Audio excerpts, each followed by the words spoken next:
talking about this in class today, the pros and cons of entrepreneurship, and you know, there's downfalls because it does cost a lot of money. You've got the taxes, and you're not working for someone else, you're working for yourself, so there's a lot of insecurity there, but also you get to kind of do things the way you want to do them. So I guess before we sample the pizza, Dad, if they could ask you maybe some questions, that'd be cool. Sure. If anybody has any questions about being an entrepreneur or kind of starting a business in Coeur d'Alene, what the restaurant industry is like, he's a pretty smart guy. Anybody have any questions? Yes. How much of a factor would Pizza Hut and the established corporations be against your business model? It's a different niche. Yeah, okay. I would say not much. Okay.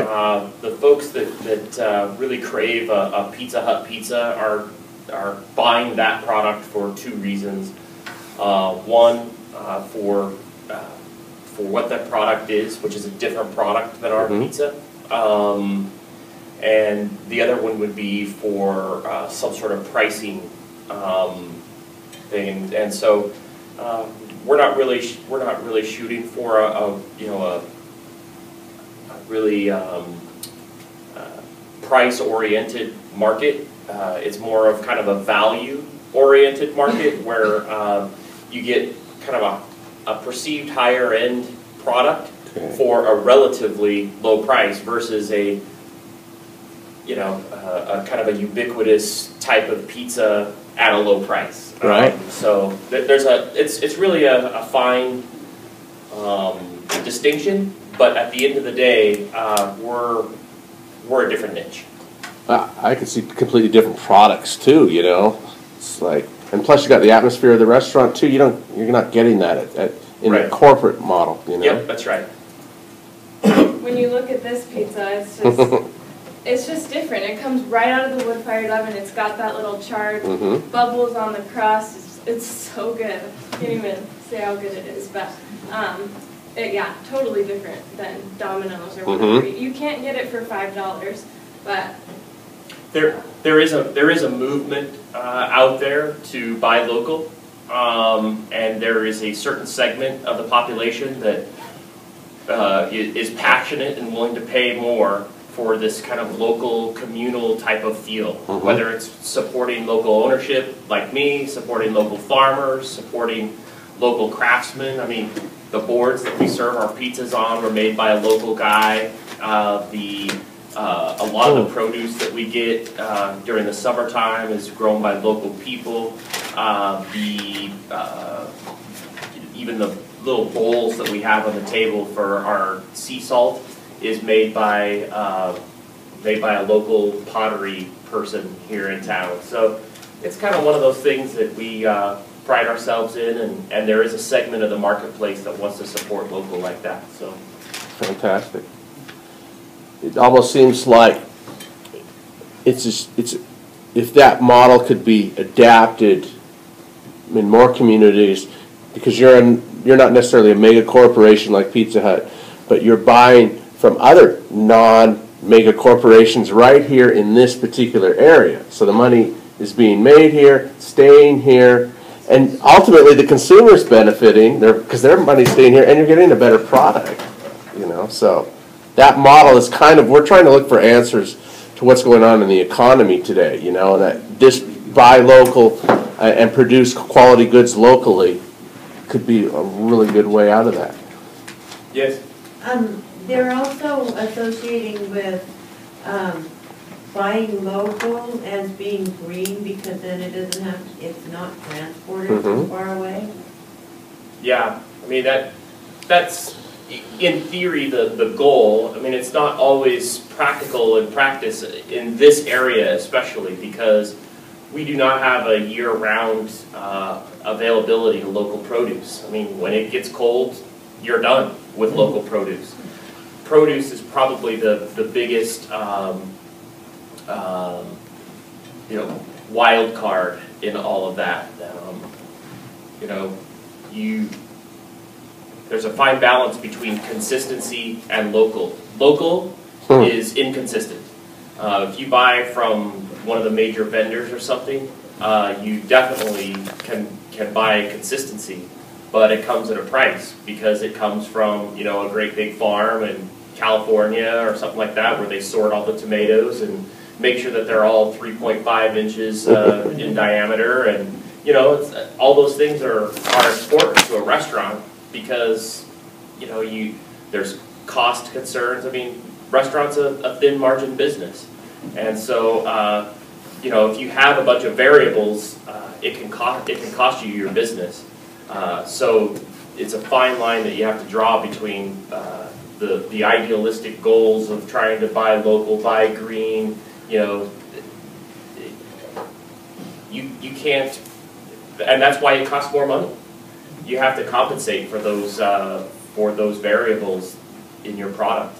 And that's why you know, I have partners, and you know, when you start a business like this from scratch, you don't get the same benefits of a Pizza Hut or just even like a Subway franchise, or one of my partners gave the examples. I was talking to an owner of a Dairy Queen, and they know, you know, every day what their, you know, cost of their tomatoes are, and blah blah blah blah blah. It's like, well, yeah, great, it's because they have a national program, you know, a software database that they can log into, and they know what they bought tomatoes for you know, for that day, because they're buying, you know, thousands of pounds. You know, that's not what we're doing, and it will take time. Our goal is to produce other restaurants like this in other communities, so that we can kind of, you know, the hard part's kind of done in doing the base groundwork of how much it costs to do all of this stuff. You know, getting the first one launched is always the hardest one. It should, in theory, get easier each time. So we have like 2 minutes before we should probably pass out pizza, but you want to say anything about like the building, or how much, like your expectations, what they were, and how the things changed? Well, I would just say in general, and you hear this all the time, so I don't know why we thought we would be any different, because everybody thinks that they're smarter than the other guy. But the reality is it always costs more money than you think. And, you know, as you go, if you become an entrepreneur and think that you want to start something, just automatically, at the very least, add, you know, 50% to what you think the bill is going to be. In our case, it was 100%. So, you know, just a kind of a word of caution.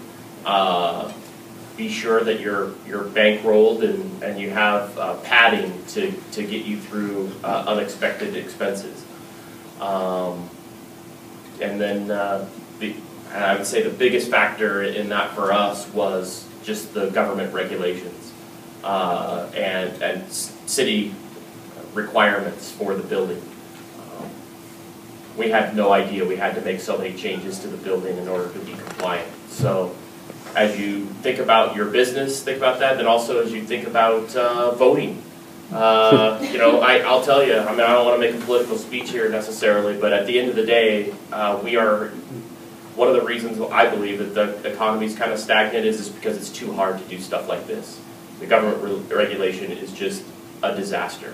It is so hard to open a business and follow all the rules and regulations of the building, of employment insurance, and just all the stuff.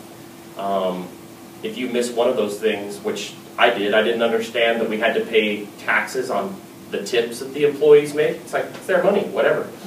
We have to pay taxes. No way.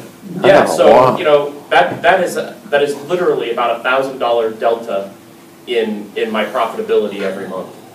And that's just, you know. That's not fair. Yeah, that is not fair. Yeah, we have to pay, you know, the employer contribution because it's part of their reported wages to the federal government.